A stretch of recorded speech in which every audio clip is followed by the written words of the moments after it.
berkunjung di beberapa negara, dalam kunjungannya selalu berbicara perdamaian, ya, perdamaian. Walaupun di situ tidak ada kepentingan Katolik, ya, tapi umat lain, tapi dia selalu berbicara perdamaian, mendamaikan, termasuk umat di Uighur itu juga disentil juga oleh Paus karena perlakuan pemerintah Cina yang tidak manusiawi. Kebetulan Uighur itu dia minoritas beragama Muslim.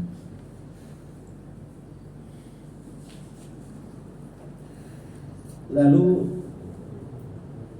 inti lagi kita hari ini adalah pemilu, ya. Kita pemilu tak lama lagi nih. Ini sudah masuk tahun politik 2024. Pemilu legislatif terdahulu dengan DPD. Setelah itu pilkada, pilpres. Biasanya, bukan lagi biasanya, ya, fakta yang terjadi selama ini setiap mendekati pemilu pasti ada gesekan-gesekan di antara para pendukung, ya. Nah, kenapa terjadi gesekan? Karena banyak yang menggunakan politik identitas, ya. Politik identitas ini kalau tidak disikapi dengan bijak oleh para umat, ya, karena yang dimainkan di sini intinya adalah identitas agama, ya, seperti terjadi di DKI beberapa waktu yang lalu, dan bahkan menuju pilpres pun ada politik identitas dengan memanfaatkan agama, nama-nama agama dijual-jual gitu. Sebenarnya politik identitas ini sudah berlaku sejak Orde Lama. Pemilu tahun 55 itu banyak sekali partai-partai yang berbaju agama, termasuk Katolik, ya. Partai Katolik ada. Bahkan pastor dulu boleh calon DPR dan ada pastor jadi DPR. Betul Pak Ki? Pastor Ki. Nah, tapi setelah merenungkan barangkali akhirnya dalam pemilu-pemilu selanjutnya pastor tidak boleh lagi terjun langsung di politik, ya, termasuk gereja sebenarnya, ya. Nah, batal. Karena apa? Karena umat Katolik itu tidak hanya di satu partai. Karena selain partai berbasis agama tahun 55 sampai tahun pemilu 71 kalau tidak salah, itu ada juga partai yang nasionalis. Jadi bagaimana umat-umat Katolik yang lain yang calon di partai yang nasionalis lain, ya. Nah, disitulah bisa menimbulkan perpecahan. Makanya sampai sekarang bagi gereja Katolik tidak boleh ada lagi imamnya yang ikut calon, ya. Bahkan di gereja sendiri berpolitik praktis tidak boleh. Begitu pastor, ya.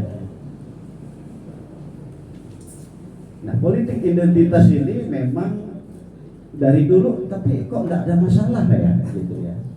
Dulu ada partai yang berbaju Katolik, berbaju Protestan ada, berbaju Islam banyak, ada 4 tuh yang bergabung sekarang menjadi P3.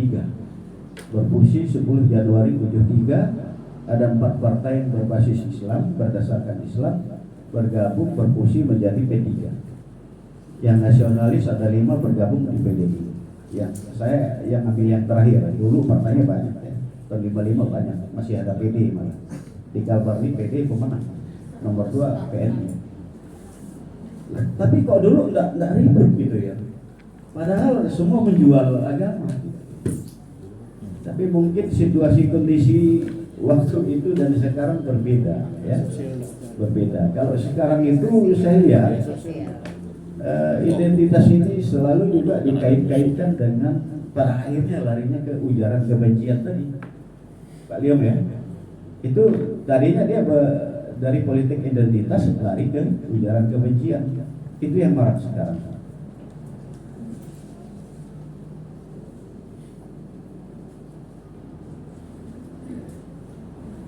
Lanjut, ya.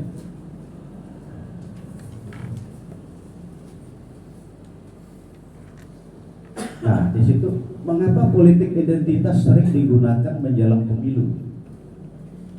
Nah, di situ jelas mereduksi biaya politik yang mahal.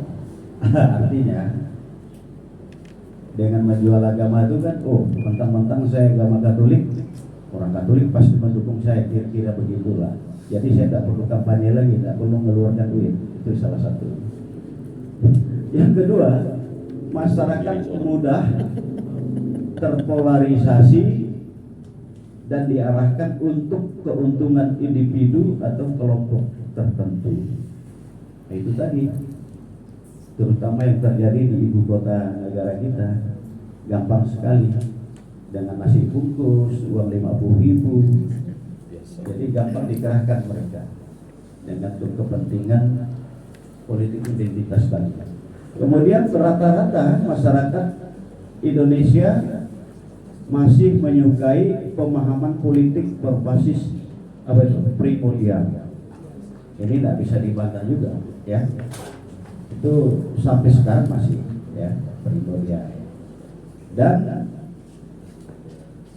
di beberapa negara maju sekalipun politik identitas itu masih ada. Tapi syukur-syukur di Amerika yang dulu membenci kulit hitam, toh Obama kulit hitam bisa terpilih jadi presiden. Kemudian orang Katolik di sana pernah jadi presiden, John F. Kennedy, karena di sana berbasis mayoritas Protestan. John F. Kennedy ditembak mati. Nah, sekarang muncul Joe Biden. Joe Biden Katolik itu, dan ternyata sampai sekarang masih selamat. Artinya politik identitas di sana sudah mulai memudahkan, ya, mulai bagus lah. Lanjut. Identitas masih cuma memungkinkan orang dengan bersama gereja beda. Nah, itu tadi dasar kita sebagai umat Katolik. Itu Konsili Vatikan II, Dignitatis Humanae. Tadi udah saya baca. Kemudian di bawah tuh ada Convivium Gereja. Nah, ini bahasa apa tuh? Latin. Kemudian pandangan Paus Yohanes 23. Di situ ada pun pandangan Paus Yohanes 23 dalam Pacem Tetis. Benar, baca tuh, Pastor. Toleransi didukung oleh pendirian bahwa pada pokoknya, pada kodratnya sama, manusia itu sama. Jadi saya ulang lagi, sudah jelaskan. Deklarasi hak asasi manusia mengungkapkan seluruh sikap itu dalam rangkaian satu sama lain yang secara beransur-ansur dilengkapi, bahwa dari alasan kodratnya semua manusia yang mempunyai pilihan untuk mentoleransi ya, pendirian dan praktek hidup satu sama lain. Kemudian sebab setiap manusia dari kodratnya sendiri memang setara, maka tidak ada alasan bahwa orang satu tidak mentoleransi yang lain. Yang terakhir yang cara pandang masih ada kan? Coba lagi. Masih ada. Peran kita mana? Cek. Nostra Aetate. Nah, itu sudah dibaca. Kalau dibaca Aetate. Itu pandangan dari Alkitab, silahkan nanti dicari di rumah, dibaca. Di sini sih ada makalahnya ada. Vatikan sudah, apalagi masih ada. Nah, maka dari itu saya dalam upaya mencegah persebaran politik identitas, maka kita perlu meningkatkan dialog toleransi. Tadi sudah dibahas oleh Pak Leo, antar umat beragama, melakukan edukasi pada generasi penerus dengan memilih tokoh politik yang mengedepankan dialog kebangsaan. Artinya yang nasionalis. Belum selesai. Kemudian menolak dengan tegas segala isu berbau politik identitas. Nah, itu sikap kita. Masih ada? Masih. Nah, ini jadi kedepannya ini sebenarnya sasaran kita adalah kaum milenial. Kalau kita yang tua-tua ini sih pada dasarnya udah paham. Makanya selain yang senior-senior diundang di Bapak Ibu, mahasiswa juga ada saya libatkan Pak Dio. Enggak apa. Nah, karena kedepannya itu ya kan, mereka inilah sebenarnya yang Agen. baik menjadi objek dan subjek pelaku. Ya gimana mereka nanti menyikapi adanya apa Biasa kayak gitu dulu. politik identitas yang tidak baik. Tapi kan Selesai ya? Ya. Terima kasih ya. Selamat siang. Adil Katalino bercurah minta surga persengatkan ibadah. Harus. Terima kasih kami sampaikan kepada Bapak Makassar untuk hal yang menjadi catatan. Sebagai senior ibu Mudah-mudahan bagi kami yang masih muda ini dan teman-teman yang hadir pada kesempatan kali bisa mengambil pembelajaran untuk bisa meneruskan cita-cita para senior pada dahulu untuk menjaga keragaman kita di Kalimantan Barat. Nah, selanjutnya kami persilakan kepada Bapak Pastor. Pastor bapaknya pastor. Rupinus Kehi kami persilakan. Saya tuh senang kalau dipanggil oleh teman-teman dari Islam dan Protestan Bapak. Cocok. Pas. Karena saya pikir ya Bapak, saya suami siapa gitu. Bapaknya pastor. Saya siapa gitu. Sampai pernah saya di kampung itu ditanya sama umat Protestan, Bapak pastor udah kawin kah? Habis itu ada ibu-ibu nanya, Bapak pastor anaknya berapa? Gitu. Saya bilang anak saya banyak. Oh, Karena muka saya agak ganting jadi banyak. Saya bilang. Next. Karena hari ini saya lihat, waktu saya lihat sepandungnya itu ada Pak Makarim Sintong, ada Pak Liong.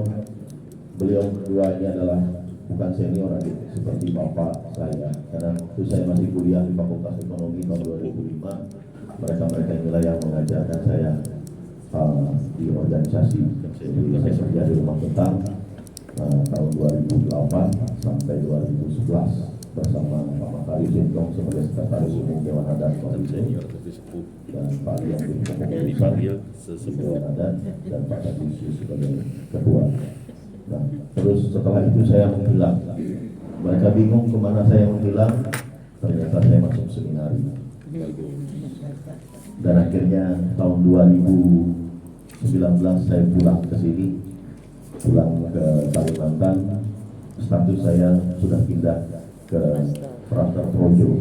Karena dulunya saya adalah Dominikan, selama di Surabaya dan Filipina. Jadi melakukan pendidikan di sana itu sekitar 8 tahun baru pulang ke sini. Nah, masih sama ya Pak? Masih di Biel juga. Rupinus, lingkungan Rupinus, lingkungan kami. Ya, Marami yang salah masih bisa. Bisa ya, sedikit. Slide selanjutnya. Uskup Rupinus. Karena pastor, jadi saya ngomong soal kitab suci saja. Ini ada 10 periode. Jadi ada 10 periode sejarah bangsa Yahudi. Mungkin bisa dicari. Nanti bagi yang sudah selesai baca kitab suci mungkin tahu. Orang Katolik itu tidak mungkin tidak selesai baca kitab suci. Pasti selesai. Setidaknya mendengarkan. Karena mendengarkan kitab suci itu 3 tahun, kalau bisa hari Minggu selesai. Karena tahun A, tahun B, tahun C itu adalah semua total kitab suci habis. Jadi kalau rajin dengar saja selesai. Sudah hatam. Jangan baca, dengar saja. Tapi kalau baca kitab suci dah. Ikut rosario aja. Rosario Teksnya itu kan nggak lengkap. Nah, periode yang pertama itu zaman Bapak Bangsa, pengembara zaman negeri Kanaan. Jadi mulainya Abraham dipanggil dari negeri Kanaan, dia dari sungai Mesopotamia turun ke bawah sampai ke bangsa Israel, turun ke sungai Yordan, dan mereka itu mengunjungi 3 sungai. Jadi sungai Mesopotamia itu tempat asalnya bangsa Bapak Abraham, turun ke bawah mengunjungi sungai Yordan, terus kekeringan sungai Yordan mereka pergi ke sungai Nil, ke Mesir. Nah, ke Mesir. Nah, itu pertama, itu zaman Bapak Bangsa. Nah, budayanya itu semi nomaden. Nomaden itu hidup berpindah-pindah. Jadi kalau baca kitab suci itu Abraham itu membangun tenda-tenda. Nah, tenda-tenda dengan segala pembantu-pembantunya dan ininya. Nah, mengapa di sini disebut juga zaman moderasi pertama? Sebenarnya Abraham itu kan punya 2 anak. Anak pertamanya Ismail dari pembantunya itu, dan anak keduanya itu Ishak. Nah, waktu anak pertama mau dibunuh, Tuhan bilang, jangan dibunuh anak ini. Biarkan dia hidup, karena dia akan menjadi bangsa yang besar. Dan dia pergi ke padang gurun. Nah, waktu itu tidak disebutkan padang gurunnya sebelah mana. Kita tahu bahwa padang gurun itu banyak dari sana ke Persia dan sebagainya. Dan ternyata mereka yang Ismail yang diusir ini, dia pergi ke Kanaan lebih dahulu, bangsa pertama di sana. Nah, terus masuk ke periode kedua. Periode kedua itu zaman pembebasan dan perbudakan di padang gurun dan Sinai. Nah, ini cerita yang sangat familiar sekali di telinga orang Katolik, yaitu zaman pembebasan dari Mesir, dan itu selalu dibacakan saat Paskah, mulai dari ceritanya ini. Nah, kalau zaman perbudakan ini, zaman pembebasan dari Mesir, kalau lihat bangsa Yahudi ini, kalau aku jadi Tuhan mungkin habis mereka di dalam laut. Mereka ini mau dibebaskan gitu loh. Bayangkanlah mau dibebaskan, tapi Musa ini dihantam-hantam terus. Bagaimana nanti kami di padang gurun? Bagaimana kami makan? Bagaimana dengan tanah-tanah kami? Bagaimana? Ih, kau gula-gula. Benar, kalau baca itu sakit hati kita dengarnya. Kasihan Musa. Terus bayangkan gini ya, waktu Musa membelah Laut Merah, gitu kan? Membelah Laut Merah, mereka turun melewati Laut Merah. Yang mereka lakukan itu apa? Disuruh Musa pergi itu kan? Nanti mereka yang mengejar kita bagaimana? Itulah dia orang nggak percaya sama Tuhan kan? Banyak tanya. Coba lihat baca di situ tuh bangsa Israel. Sikit-sikit nanya gitu. Makan nanya, berjalan nanya, hidup bagaimana nanya. Makanya wajar saja banyak hukum di zaman itu. Kalau baca kitab Imamat itu hukum semua. 40 tahun. Sampai nyuci tangan, nyuci piring, nyuci periuk, nyuci apa semua ada hukumnya. Banyak Musa. Nggak tahu kawan-kawan Islam masih pakai enggak itu hukum. Nah, itu hukum-hukumnya semua. Itu zaman perbudakan. Terus zaman perebutan dan pendudukan negeri. Jadi pada saat Musa sampai di seberang Sungai Yordan, Musa tidak diperbolehkan nyebrang. Karena Musa waktu itu membuat sedikit kesalahan, jadi Allah tidak mengizinkan Musa untuk menyeberang. Siapa penggantinya? Ini orang Katolik yang bertanya. Siapa pengganti Musa? Yosua. Puji Tuhan. Joshua mengganti ke sana. Juara 1 Dan sekolah mereka menganggap Sekolah negeri. orang-orang yang menduduki tanah Israel itu adalah musuh.